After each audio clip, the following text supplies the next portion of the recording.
Y ya le he dado a grabar. Vale, y cuando termine lo dejo de grabar porque luego no sé si, me parece que a las 6, o sea que a continuación tengo otra clase y yo ya me arreglo. Me imagino que me llamarán y si no, pues me meto yo, bueno, me tendrán que llamar. O sea, hago esta, termino, que no hace falta que te quedes y, y luego doy otra, que no sé si serás contigo, si me llamarás. Pero bueno. Bueno, vale, da igual, no te preocupes. Vale, yo doy la clase y ya está, ¿vale? Pues venga, Hasta hasta luego. luego.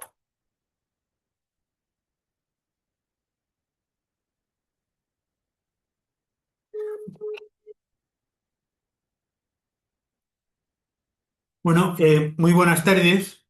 Os voy a dar una clase que se titula o que se llama tumores de baja frecuencia. Un tema complejo que probablemente no vayáis a ver o tener gran experiencia o alguna experiencia incluso a lo largo de toda vuestra vida profesional. Y eso me llevará a hacer unas recomendaciones de no hacerla largo y tendido esta clase, sería aburrido, sino centrarnos en algunos de los puntos que considero más importantes y de que no hemos hablado hasta ahora. Eh, Mirar que de lo que teníamos que hablar es que ya decimos o hablamos que el cáncer infantil es una enfermedad rara. Bueno, pues de los tumores que vamos a hablar ahora son tumores muy raros. Y uno tendría que tener la suficiente conocimiento, su humildad y dedicación de que para tener alguna experiencia de estas enfermedades, desde luego hay que consultar con otros compañeros, con grupos comparativos, con expertos, porque como veréis en la última diapositiva que os quiero montar es el escenario de la tormenta perfecta, este grupo de enfermedades en los cuales tomar una decisión es francamente difícil.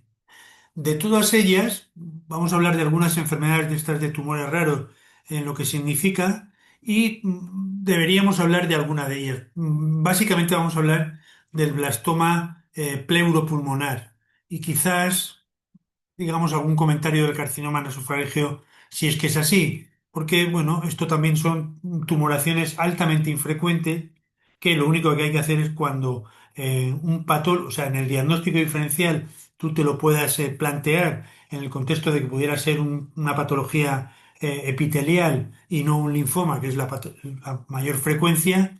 Bueno, sabiéndolo y sabiendo sí que te recomiendo que tengas que acudir a compañeros de más experiencia, como son los oncólogos médicos para el caso del carcinoma nasofaríngeo, y que tengas algún conocimiento de ello. Pero te vuelvo a recomendar que para este tipo de patología hay que tener la suficiente humildad para saber que los conocimientos nuestros vienen generalmente de tumores que aparecen en adultos y no patología nuestra.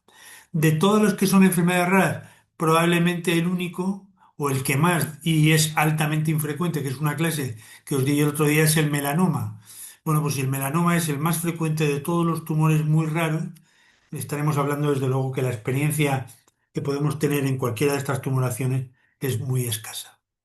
Bueno, tenéis aquí algunas diapositivas en las que nos viene a decir cuál es viene a justificar por qué es una enfermedad rara. Mirar que decimos que el cáncer infantil son 6 casos por cada 100.000 habitantes y menores de 15 años y año.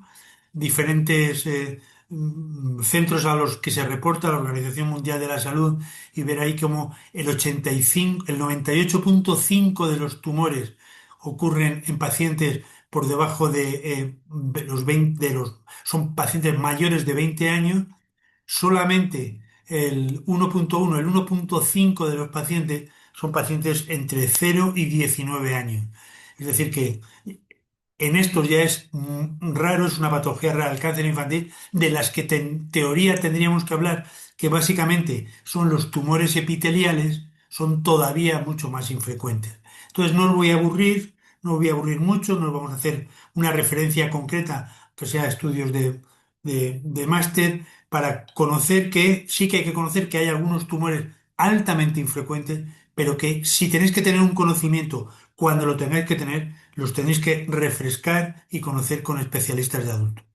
Bueno, mirar que todo habla de lo mismo, mirar cómo va creciendo la incidencia que hemos contado en todas estas clases, cómo va a medida de los años aumentando la incidencia del cáncer y cómo en registros, fundamentalmente registros americanos en los grupos de cáncer, bueno, mirar que en diferentes cohortes Desde luego, las edades de los niños más pequeños, eh, eh, de 0 a 4 años, incluyendo los tumores, que algunos de ellos son congénitos y desde luego muchos de ellos mesenquimales, pues representa algo más de lo que ocurre entre los 5 y los, 10 y los 14 años, que es la población pediátrica por excelencia, y luego crece un poco entre los 15 y los 19 años.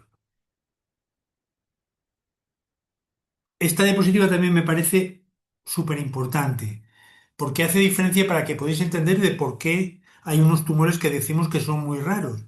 Y es que hay algunos tumores que proceden de células de ellas, células madre embrionarias, células madre embrionarias no germinales, que como consecuencia de los mecanismos de crecimiento y diferenciación normales van a ser los representantes de lo que es la organogénesis de muchas condiciones. Pues bien, una alteración, una mutación o una alteración genética a lo largo del crecimiento y diferenciación de células de la organogénesis va a condicionar un tumor del desarrollo. Esta es la principal diferencia entre el cáncer pediátrico y el cáncer de adulto, que vais a ver ahora, que ya en tejidos diferenciados, como muchas veces toda la patología del adulto, pulmón, hígado, mama, una serie de agentes externos o agentes epigenéticos, lo que van a condicionar es que se va a producir una alteración en un órgano que tiene una función normal y como consecuencia de los agentes externos, el alcohol, bueno, tabaco, se va a producir un cáncer en un tejido que debería ser normal, como son fundamentalmente los cánceres epiteliales. Y ahí tenéis representado pues toda la patología de adulto, adenocarcinoma de mama, adenocarcinoma de colon, bueno, todo lo que representa el cáncer del adulto. Uno podríamos decir que es el cáncer del desarrollo y otro que es el cáncer del envejecimiento, entendido por el envejecimiento que son los agentes externos los que condicionan que pueda, sobre una célula de fisiología normal pueda aparecer un cáncer. Otra condición muy importante de lo que estamos hablando, y es que el cáncer del desarrollo, el cáncer pediátrico, en un porcentaje de alrededor del 10% va a tener manifestaciones de síndrome de predisposición al cáncer. Es decir, un 10% de los cánceres que tienen los niños son consecuencia de un síndrome de predisposición al cáncer que también os lo voy a contar. Y muchos de los cánceres que tienen son cánceres extremadamente raros. Mirar cómo, en esto que os ponía aquí, cómo los tumores del desarrollo suponen entre el 75 y el 90% del cáncer pediátrico. Respecto de las últimas diapositivas que quisiera contaros, porque además la hemos repetido hasta la saciedad, mirar cómo es el orden de cómo son los tumores que tienen dentro de la oncología pediátrica y cómo los que son extremadamente raros, que en la diapositiva están los verdes y los amarillos, corresponden a fundamentalmente a tumores epiteliales y el melanoma, que serían los verdes, y otros tumores no especificados, es decir, otros diferentes que lo que hemos podido considerar hoy, blastema pleudopulmonar, carcinoma nasofaríngeo, etcétera, se encuentran en la distribución amarilla que son extremadamente raros. Mirar aquí en diferentes clasificaciones del cáncer infantil como en el subgrupo de donde podrían estar los tumores, están muy poco frecuente la representación de tumores infantiles. De lo que os he dicho que tumores epiteliales y otros no sistematizados o no especificados son altamente infrecuentes. Mirar cómo la distribución del cáncer, cánceres epiteliales por la edad, pues va marcando de que cuando son niños, por debajo de los 15 años, prácticamente esta patología no existe. Representa un 2% del total de los tumores pediátricos y que a medida que va pasando la edad, pues mirar que a los 15 años, entre los 15 y los 19 años, ya hay una proporción del 12%, puede ser que tumores epiteliales, hasta llegar a más de los 30 años en los cuales el 85% de los cánceres que se desarrollan son epiteliales, por lo que os he contado, que unos son cánceres del envejecimiento, entrecomillado, y otros son lo que llamamos cánceres del desarrollo.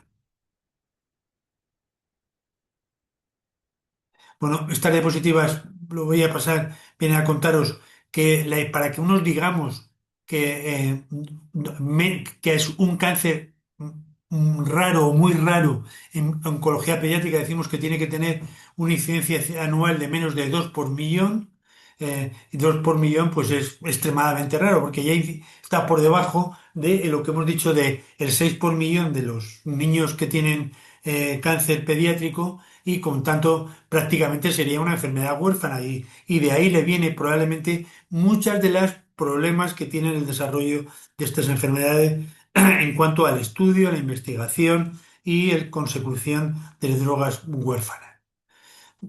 Mirar en esto, por ejemplo, aquí, quitando el melanoma, que viene con una incidencia de alrededor de 1,4 por cada millón de habitantes, mirar que el resto, pues son prácticamente una es ultra raro, ¿no? Enfermedades huérfanos. Algunos carcinomas, el carcinoma de las glándulas salivales, el carcinoma de colon, no te digo lo que es el carcinoma de pulmón, otros tumores diferentes del melanoma, cutáneos. Es decir, mirar cómo va bajando la incidencia de tumores que son extremadamente raros. Bueno, pues de todos estos tumores que son extremadamente raros, os he contado que tienen muchas dificultades. Para acceder a un diagnóstico, a un conocimiento, pues no hay más remedio que buscar redes europeas en las cuales haya conocimiento suficiente o expertos para poder decidir cada uno de los problemas que determinan estas criaturas, estos pacientes. Entonces, desde luego, por un mínimo proceso de equidad, todos tienen derecho a tener el mejor tratamiento posible.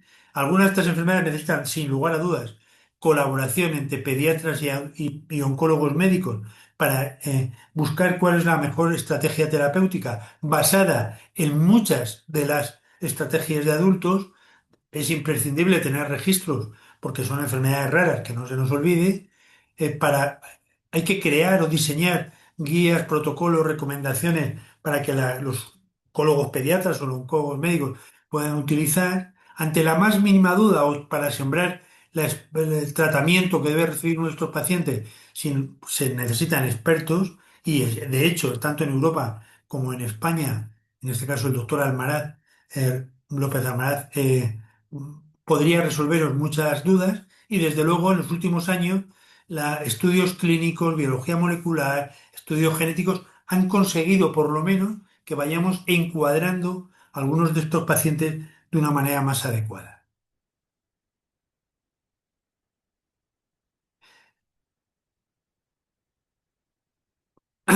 La verdad es que en nuestro país, pues como podéis ver aquí, la Asociación Española de Oncología Pediátrica también lo tiene caracterizado como del total de los cánceres totales y pediátricas dentro de los tumores sólidos, cuál es la circunstancia y ella diferencia tumores muy raros, que básicamente, como hemos dicho antes, son tumores epiteliales, de células epiteliales, carcinomas gonadales, tumores gonadales no especificados, que representan alrededor de un 2,77% del total, algunos también muy raros, como son los tumores germinales extracraneales, que representan el 2,2%, y otros tumores muy raros, que son tumores renales diferentes del tumor de Wilms, o tumores hepáticos, o tumores óseos raros.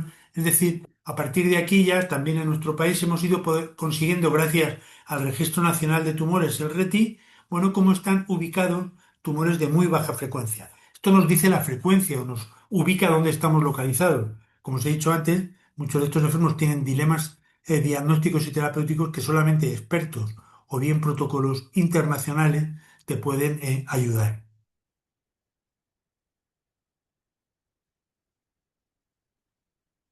El otro punto que quisiera contaros es que la gran mayoría de estos pacientes están en el contexto de síndromes de predisposición al cáncer.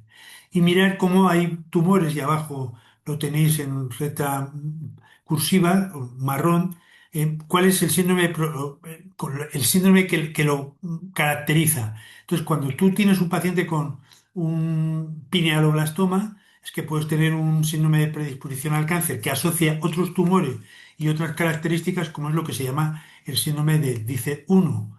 O bien, cuando tienes un retinoblastomas que afecta la ruta del retinoblastoma y tengas un síndrome de predisposición de tener un retinoblastoma bilateral. O bien en los casos en los que lo que puedas tener es tumores de oído o bien de nariz, de gusto, produciéndose carcinomas nasofaringeos, que tengas una alteración en FANC, blastoma pleuropulmonar, pues que la posibilidad de que sea un dícer. Es decir, que si vais viendo, o que tengas un carcinoma adrenocortical, un carcinoma, un adenocarcinoma adrenocortical, las probabilidades de que tengas una alteración en el TP53 son más que evidentes. Como, o que tengas una alteración en el gen SMARCA4, bueno, lo que te está diciendo probablemente es que tengas un tumor de células germinales, ováricas y una patología concreta. Es decir, la gran mayoría de estos tumores raros o ultra raros se correlacionan con alteraciones en la línea germinal en síndromes de predisposición al cáncer, como estoy contando. Y entonces, cada vez que aparezca uno de ellos, desde luego, hay que estudiar en la línea germinal para saber y conocer cuáles son los tumores que puede tener.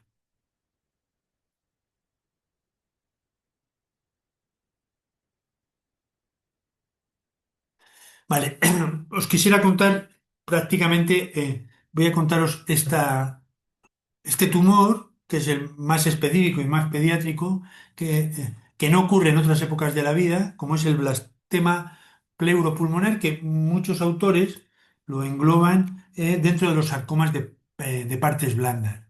Mirar que es una alteración que está localizada como consecuencia de una alteración en el cromosoma 14, en el 14q31, y aparece un síndrome clínico de predisposición que se llama el DICER1. Es un tumor, es el tumor maligno pulmonar más frecuente en niño pequeño. Es un tumor que solamente se da en la edad pediátrica y este es el motivo por lo que os voy a contar. Dentro de ellos hay diferentes tipos que más o menos uno podría conocer. Hay uno que es el tipo 1, que tiene de inconveniente que son niños muy pequeños, que son exclusivamente quísticos, se diagnostican en la edad más precoces y muchas veces llevan a un diagnóstico diferencial con malformaciones, la malformación quística pulmonar, es decir, algunos procesos malformativos quísticos en el pulmón que entran en el diagnóstico diferencial y que complican la posibilidad de decir que es este tumor o no. Hay otro tipo 2 de niños que son también pequeños, muy pequeños, que tienen un componente quístico y un componente sólido y que tienen unas características clínicas diferentes. Hay otros que son completamente sólidos, que es el tipo 3, y hay uno que es una característica que tienen algunos de estos tumores, que es lo que llamamos 1R, que es un tumor, un tipo 1, que es regresivo y no progresivo y que, por tanto, conlleva un tratamiento completamente distinto.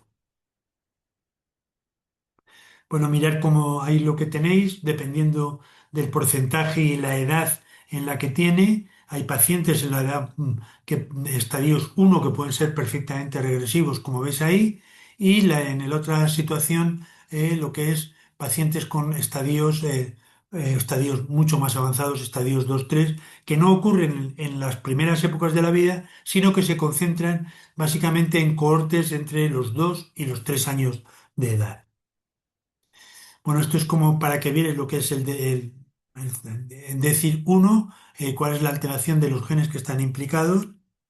Y aquí viene a contar lo que es el síndrome de Dicer 1, en el cual no solamente asocia el blastoma pleuropulmonar, sino que puede tener otros tumores, como es el caso del pineoblastoma, que os lo conté antes, tumores epiteliales de las células de Sertoli, hay algún caso de randomiosarcoma, tumores de Wilms, tumores anaplásicos del riñón, es decir, una serie de, de enfermedades oncológicas que asocia también el síndrome de Dicer 1.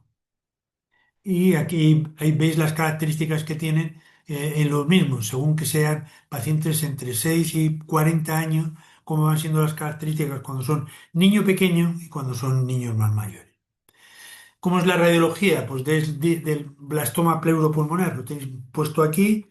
La clínica de los pacientes es difícil de poderla diagnosticar porque es muy inespecífica. Son enfermos que lo que tienen básicamente es distrés respiratorio y asocian un cuadro. dependiendo de cómo fuera, como de sobreinfección, de insuficiencia respiratoria, que conlleva distrés, fiebre, neumonías de repetición, tos. Es decir, toda la patología que tiene un niño pequeño bajo el punto de vista respiratorio. El 50% de los tipo 1 tienen lesiones, presenta lesiones múltiples y un 33% de los casos tienen lesiones bilaterales. Dependiendo de cuál sea tipo 1, tipo 2 o tipo 3, estas características son diferentes. Las lesiones en el tipo 1 son generalmente, pudiendo tener lesiones múltiples, no suele ser típico que tengan lesiones bilaterales, como ocurre, por ejemplo, en el tipo 2 o en el tipo 3.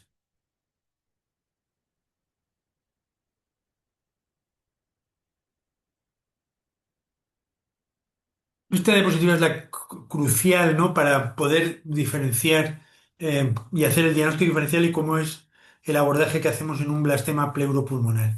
En un paciente que tiene ya sospecha como consecuencia de la patología pulmonar que tiene y de la imagen, uno y que le has hecho un estudio de un escáner, básicamente, para poder decir cómo es la lesión pulmonar que tiene, uno podría decir que podría ser un tipo, un blastema pleuropulmonar en aquellos pacientes que sean completamente quísticos. Y o puede ser y entonces podríamos pensar que se trata de un blastema pleuropulmonar tipo 1. Mientras que también puede ocurrir otras circunstancias en las cuales bajo un punto de vista radiológico, la lesión tenga componente quístico y componente sólido, y hablaríamos de un blastema pleuropulmonar tipo 2, o bien que tenga un tipo exclusivamente sólido y hablaríamos entonces de un tipo 3. Vale, está claro que cuando un paciente tiene un tipo 1, el tratamiento es exclusivamente quirúrgico y la evolución del paciente es siempre favorable. Las cosas se complican cuando es un blastema pleuropulmonar tipo 2 o tipo 3. Cuando se trata de un tipo 2, o 3, habría que haber una evaluación de cómo son las lesiones quísticas. Si el paciente tiene lesiones de menos de 10 centímetros o de más de 10 centímetros. Si el paciente tiene lesiones de menos de 10 centímetros, al paciente se le podría intentar hacer, con manos expertas obviamente, se le podría hacer tratamiento quirúrgico inicial, buscando una situación en la cual la cirugía fuera el primer control de la enfermedad. Lo que ocurre es que el comportamiento clínico de estos pacientes obliga a tener después quimioterapia adyuvante, como vais a ver, para poderlo conocer. En el caso de que tenga lesiones de más de 10, desde luego el enfermo debe tener un comprobante histológico, para lo cual es imprescindible hacer una biopsia primero, y si tiene lesiones tan grandes, no se recomienda hacer tratamiento quirúrgico, sino que se recomienda hacer tratamiento con quimioterapia neoadyuvante, es decir, por delante de la cirugía, para hacer una resección y después encuadrarla en lo que os he dicho antes, de que estos tumores, incluso si vierais el protocolo de los sarcomas de partes blandas no rando que tiene la Sociedad Internacional de Oncología Pediátrica, tiene un apartado específico para el blastema pleuropulmonar. ¿Cuáles son mirar cómo el rol de la quimioterapia adyuvante en los tipo 1 está bastante abierto, de que muchos de estos pacientes no necesitan necesariamente ningún tipo de quimioterapia? El rol que pueden tener la quimioterapia y en concreto los antracíclicos, la doxorubicina en los estadios 2 y 3 está por ver. Es verdad que estos enfermos no tienen una supervivencia la más favorable y que doxorubicina es un fármaco más que adecuado en los sarcomas de partes blandas y por tanto, por ello se justifica la utilización en tipo 2 y tipo 3. La radioterapia vuelve a ser lo mismo. Estos pacientes tienen una edad extremadamente baja y la radioterapia pulmonar en pacientes por debajo de 2 3 años sería producir unas secuelas más que evidentes después de la cirugía. Bueno, afortunadamente aquí ha habido, además de la indicación que puede preservar para no buscar ningún tipo de secuela, pacientes que algunos sobreviven, es la utilización de protonterapia y, como decimos siempre, pues el tratamiento para los malos respondedores, los blastemas pleuropulmonares metastásicos de recaída, sigue siendo un problema más que evidente. Y es en esto los que medicina basada en la evidencia, la búsqueda de las alteraciones eh, en los genes que pueden producir una respuesta, es más que evidente en el contexto de todas lo que es los síndromes de Diesel con las mutaciones que tienen en ellos y mutaciones patogénicas buscándole dianas terapéuticas que puedan ser de interés. Bueno, mirad aquí, y es de las últimas diapositivas que os voy a mostrar, como hemos dicho que es un tumor de partes blandas. Bueno, si os vais aquí, mirar cómo la posibilidad de utilizar vincristina, actinomicina y fosfamida son las circunstancias normales que se utilizan en los pacientes con sarcomas de partes blandas. Y la indicación contra sospechando el riesgo de la recaída es más que evidente. Y ahí mirar que va el régimen IVA, con las características que tiene, cómo se va dando en cualquiera de un sarcoma de partes blandas. Mirar que también lo de sí o no a la doxorubicina se hace claro en algunos blastemas pleuropulmonares con muy pocos pacientes, pero viéndose que en los estadios 2 y 3 la asociación con IVA solo o con la utilización de doxorubicina, el IVA doxo, produce una supervivencia libre de enfermedad claramente favorable, también ha ido buscando la posibilidad que doxorubicina es una droga más que favorable en esto. Bueno, y mirar cómo en lo que se ha convertido el tratamiento, que es un tratamiento de sarcoma de partes blandas en el tipo 2 y en el tipo 3, para intentar hacer sobrevivir a estos pacientes. Y yo creo que con esto no os voy a contar mucho más, porque otros tipos de tumores os calentaría la cabeza con carcinoma nasofaríngeo, carcinoma adrenocortical, y sí que os llevo a la recomendación de que cada vez que tengáis un tumor de esto, sí que debe ser expresado, conocido y conducido con un experto en la materia que, como os decía, en nuestro país hay un compañero, el doctor Ricardo López Almaraz, que gustosamente os aconsejará cuáles son las mejores opciones para todos estos tratamientos. Y como os dije al principio, que las diapositivas no merece la pena que os las pusiera, y aunque son largas, os diría que esta enfermedad es lo que os he dicho antes, es la tormenta perfecta. Son tumores raros, no tienen nada que ver uno con los otros, los datos son aislados, hay muy pocos expertos, hay pocos estándares, es muy necesario muchas veces ser muy humildes para conocer estos problemas y las preguntas de investigación a día de hoy son muy difíciles de resolver.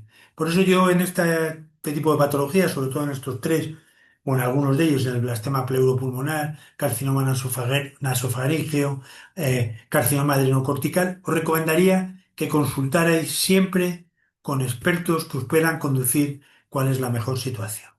Bueno, nada más, muchas gracias y nos vemos el próximo día. Bueno.